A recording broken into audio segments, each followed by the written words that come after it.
This is the monthly community video where my patrons give some insight into what they're watching or what they're doing, and we talk about it here on the channel. It's usually a short video. We don't usually get a lot of submissions for this, but I feel like it is just a little fun thing to do and a fun thing to listen to. It's going to be a little bit of a short video, but it's nice. I like it.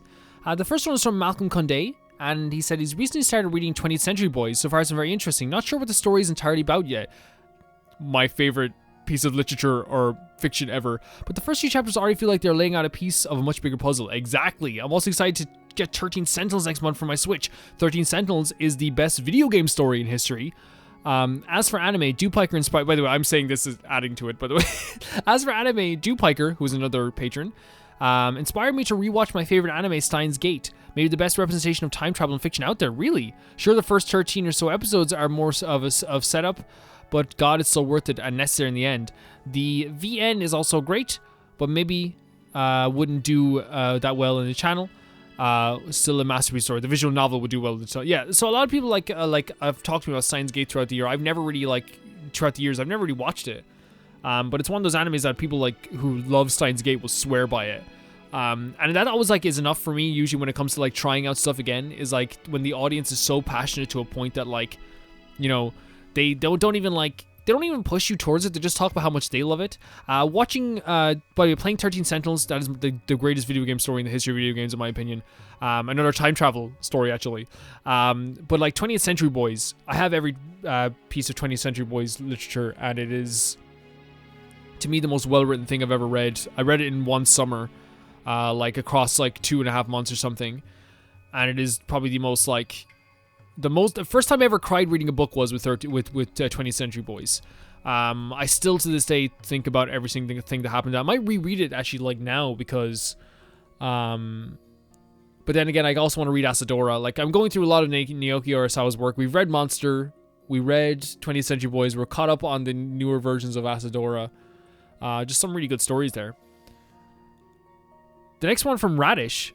Right now I'm playing through the Pokemon Violet DLC for the first time because your playthrough made me want to pick it up again. That's so good. I'm so happy that I did that. Not much I can say without spoilers, so just to say I'm having a lot of fun with it. That's I apologize about that. We will get around to it hopefully. If I guess someone said it in the comments and I felt it was actually a really good way of putting it, is that there's no point in buying the DLC until we finish the game and then we know, okay, I want to play more of this. But right now, it is people swear by the DLCs, and I think it actually might be a fun thing to do. But we'll see in the end. We do play them. I'm actually enjoying Pokemon Violet quite a bit. I think Pokemon Violet's much better than a lot of people give it credit for. I'll just say that. The next one is from Umiko, and there's an album link here. I'm guessing it's for art stuff, which actually would be really cool. I like showing off your guys' art as well. Okay, there's a game on in front of me because I just finished recording something and I just hit a Pokeball. February 7 marked the 25th anniversary of my favorite anime of all time, Ojamojo Dorami. So I've been fully entrenched in that lately. I participated in a fan event as a vendor selling some little acrylic magnets, pins / mask charms I made. I'd also planned to display and sell all series of Shishiki illustration boards, but there was too little time and too much stress, so I gave up on those and have been leisurely completing them in the weeks since the event. I'm almost finished all of them now, just missing background color on 4 of them. I'll probably also add accent stickers to spiff them up just a little bit more. While I was working on all this, I was watching Transition to Phoenix Wright playthroughs, including yours. I actually know you were. I saw a few of your comments there on the videos. I think the Phoenix Wright series are my best series. Actually, thanks to the combination of these two fandoms, I made a fun but long overdue discovery. While watching a video with Pearl in it, I noticed her hair was a bit similar to a character I'd just been drawing, but put no further thought into that. Not a day later, when I was fact-checking myself before commenting on a playthrough video, I found an interview with the Justice for All character designer, and right there, it said plain as day, Pearl's design was based on Oja Dorami. That's such a cool connection. What the? I've been in both these fandoms for 2 decades, give or take, and now is when I find this little bit of trivia? So anyway, that's how my month has been. Now I'm trying to get back into video production. I have 2 YouTube channels for translating and subtitling, and they are both in dire need of attention for me now. That's pretty cool. Though I'm also finishing up school year right now, so I don't know how much free time I'll have for that. I'll try my best. Thank you first of all for watching the Ace Attorney playthroughs. I still think I'm proud of those series. I'm proud of those, and I always have doubts about all series I do, but those 2 games that I play in the channel, I never have doubts about those. I think they were really good. But It's really cool to find like a piece of trivia about or connection about it. I think even watching for years, I also love doing that where like I find out something about like a character or a game or a series that I've been watching or playing for years, and it absolutely stuns me. It doesn't happen often, but when it does, it actually like really amazes me. Yeah, that's really cool. That is really, really cool. Fruity says, who is a brand new patron, hey, listen, Romer's favorite link companion. I'm new to using Patreon and wanted to subscribe to my favorite YouTuber. Happy to be here. That's amazing. Thank you so much. A little about me. I'm 29 years old, got ADHD, and you're an Aries, and my personality type is INFJ-A.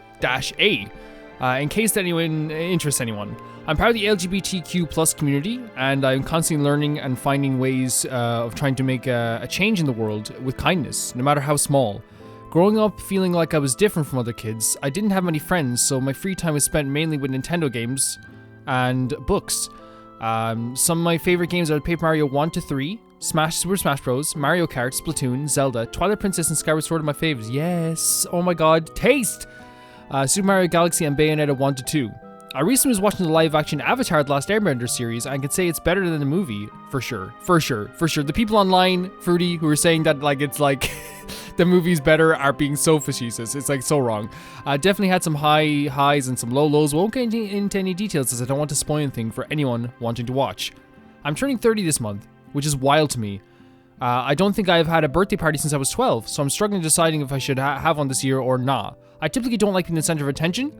I know I don't need a party, but then I also feel a sense of FOMO because it's not like turning 30 again. It's not like I'll turn 30 again. The struggles of being an introverted people pleaser. Me?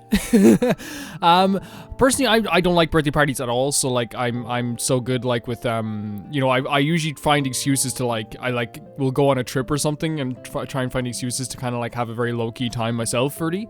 One of the advantages, I guess, of like getting older is that like you get to have a perspective like this because it sounds like your comment is like incredibly, well thought out. Yeah, like I had friends when I was a kid, like a few friends, but like I still preferred video games, and I also kind of like would play video games constantly when I was a kid. You say you're part of the LGBTQ plus community. Very welcome here. Hope you feel very welcome here. I actually feel like my community does have a very large percentage of LGBTQ plus people. It's one of those things when I you don't really realize it until you send out the bat signal. I'll be like on a social media site, and I'll be like, hey, where's my LGBTQ plus people? And then like 50 replies, and people will be like, yo, it's here, we're here. Which I'm very proud of because I definitely want people to feel welcome here. You say that you want to change the world and fill it with kindness. Man, that just sounds like my type of person. So thank you very much for even feeling this way. Very, very nice video, a very nice comment for the community video, and it actually is very uplifting to hear this kind of stuff. And I also think that you have great taste in Zelda games too. Well done for just being a good person. Really well done. Being a people pleaser is hard. I also am kind of a people pleaser myself. I'm one of those people that like is able to stand up for themselves, but then will feel bad about standing up for themselves, which you should never feel bad about. I remember like a few times when throughout my life, I had like a friend who would like try to like keep me as stalwart and stoic as a rock sometimes, because I'd be like, I'd stand up for myself, and he'd be like, good job. Then I'd be like, now I feel bad. He's like, if you apologize, I will kill you. I will kill you. Yeah, because like usually like standing up for yourself makes things better, but it's difficult when you just want everyone to be happy. Yeah, thank you very much, Fruity. And the last one is from Dupiker. Right now I'm watching a show called Hilda on Netflix after being starved for more show like Gravity Falls, Owl House, Amphibia, and the like, are more or less scratches the itch a little bit. I actually cannot believe I have a story about this, Dupiker. I went to a board game night one night with my friend in a pub. This was like 3 years ago. And you got paired randomly with people, but like you got to have like, your friends got paired randomly with people. So like if there's someone on their own, they would be sent over to your table. I always thought it was a really nice idea. They came over to our table, and this guy sat down, and they were like, what do you do? What do you do? And we asked him what he did, and he said, I'm an animator on the show called Hilda. and he absolutely like just like I was gobsmacked. He was very quiet, like most animators are, and didn't really want to talk about work because he's like, I'm working so hard, I don't want to like. And I totally understood, but like my brain like, you know, clicked where I was like, and like even my friend could probably tell you like I was being awful, not awful in terms of being mean.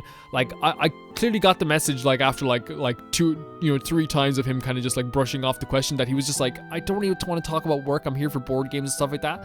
But like I was just like trying to pick his brain as much as I could, and eventually I was just like, okay, because I remember the first thing I said was like, I was like, oh my god, you work at Hilda, and his eyes just went like, oh shit. He was like, oh god, there's a Hilda fan here. And the thing is, like, I didn't see much of it, but I've seen clips of it. Like, you know, that's what I was saying. And like to me, any person who works on an animated show was like impressive to me. And then like I was like, oh, like I think she's kind of funny. And then he just went, Hilda's a jackass. What do you? Which is really funny. But yeah, like and then after the third time of him just kind of brushing it off, we kind of went, okay, let's play some board games, because I didn't want to be that guy who's like keeps like pestering him, just making myself happy. Or someone who didn't really get social cues very early on, which, you know, can happen sometimes. Some people just don't understand social cues, and that's fine. But we talked to him for a bit. He was very, very nice. But it was just an interesting thing, like, you know, that you brought up Hilda. In this sense, I don't know, it's very interesting. Thank you guys so much for always being great patrons. Every month we get different people doing usually the community showcase or community thing. You also see on the screen right now there's a drawing on the screen, and that is from there's a drawing on the screen right now from NeoChill, and it's Satoru Gojo. You can do drawings for this community video. You can, you know, show your own artwork. You can show your own memes if you wanted to, your own stuff like that, and like, you know, usually we talk about it. Yeah, it's really cool. Thank you guys so much for being so absolutely neat with this stuff. And I will say thank you to Never Play the Baby Gangsters, Typhara 2, Jamie Bull, Johnny Banana, Rachel S, The Ghost of Izuma, Felicious Felix, George Candelaria, Eskun, Yuld, Radish, and Polka Girl. You'll feed my belly. Thank you. We were joking the other day about, like, you know, completely joking, like, that like, so like like we value every patron as like you're my bacon money, you're my milk money. And like all the pages, it was their joke, not my joke, by the way, but like I added to it for sure. It was really funny. Thank you guys so much for watching, and enjoy the rest of the week of videos.